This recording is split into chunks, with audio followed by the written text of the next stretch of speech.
ഓം നമോ ഭഗവതി വാസുദേവായ. കൃഷ്ണകൃപാ ചാനലിലേക്ക് എല്ലാവർക്കും സ്വാഗതം. വൈശാഖ മാസമായിട്ട് നമുക്ക് ഭഗവാന്റെ കഥ കേൾക്കാം. ഓണപ്പുടവ വാങ്ങിയ ഭഗവാൻ. മല്ലിശ്ശേരി തറവാട്ടിൽ വളരെ ഭക്തനും ധർമ്മിഷ്ഠനുമായ ഒരു ബ്രാഹ്മണ ശ്രേഷ്ഠനുണ്ടായിരുന്നു. അദ്ദേഹം ഗുരുവായൂരപ്പൻ്റെ നല്ല ഭക്തനായിരുന്നു.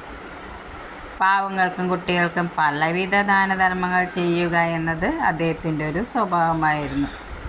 കുട്ടികളോട് അദ്ദേഹത്തിന് അതീവ സ്നേഹമായിരുന്നു. അവരുടെ കുസൃതികളിലും കൊഞ്ചലുകളിലും അദ്ദേഹം സംപ്രീതനായിരുന്നു. കുട്ടികളെ പൂജിക്കുന്നത് ഭഗവാനെ പൂജിക്കുന്നതിന് തുല്യമാണെന്ന് മല്ലിശ്ശേരിക്കാരനവ കരുതി. ദരിദ്രരെ സേവിക്കുന്നതും അവർക്ക് അന്നവസ്ത്രാദികൾ നൽകി സന്തോഷിപ്പിക്കുന്നതും അദ്ദേഹത്തിൻ്റെ ഒരു പതിവായിരുന്നു. മറ്റ് ജീവജാലങ്ങളെയും അദ്ദേഹം വളരെയേറെ സ്നേഹിച്ചു. പശുക്കൾക്ക് പുല്ലും തീറ്റയും കൊടുത്തു പരിപാലിക്കുന്നതിൽ അദ്ദേഹം പ്രത്യേകം താല്പര്യം കണ്ടെത്തി.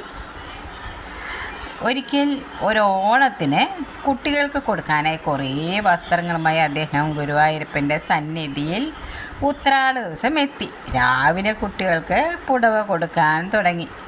ഓരോരുത്തർക്കും അവരുടെ പ്രായം നോക്കിയാണ് പുടവകൾ കൊടുത്തിരുന്നത്.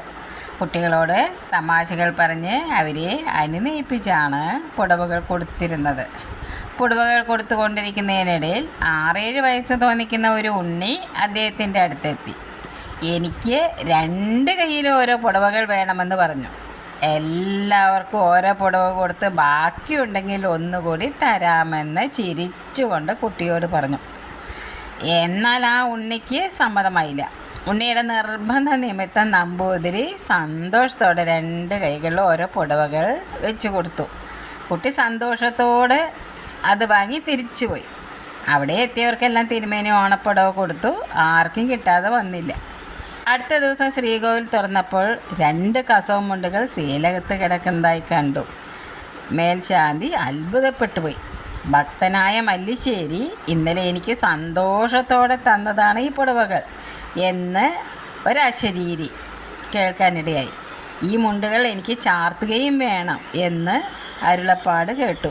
ഭഗവാന്റെ ഭക്തവാത്സല്യമോർത്ത് എല്ലാവരും അത്ഭുത സ്തബ്ധരായി.